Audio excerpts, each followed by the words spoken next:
What's up, everyone, and welcome back to the Cricket Corner, the podcast where we break down the game, argue about it, and somehow still like each other afterward. I'm Maya.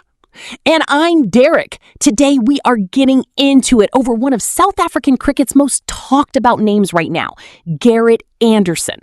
And full disclosure, Derek and I have been going back and forth about this guy in the group chat for like 2 weeks, so this has been a long time coming. Way too long. Let's settle this publicly.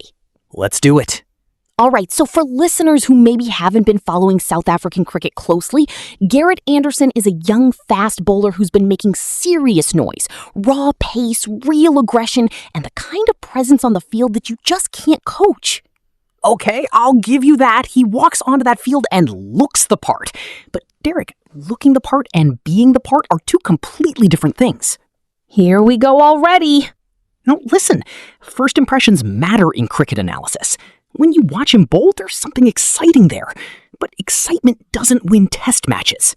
But you can't teach what he has naturally. That pace, that aggression.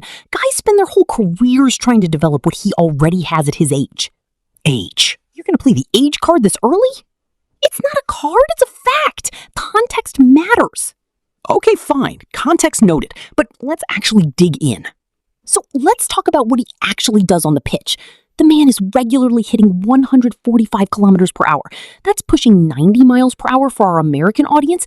In today's game, that kind of pace is rare. Rare, yes. Effective? Sometimes. Consistent? That's where I pump the brakes. How can you watch his spell against, pick any recent series and tell me that's not elite level bowling? I can watch that spell and say, that was a great spell.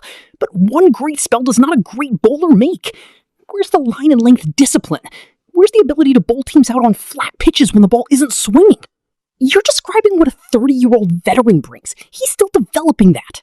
And Jasprit Bumrah had that from almost day one. Kagiso Rabada had match-winning instincts early. I'm not saying Anderson has to be perfect.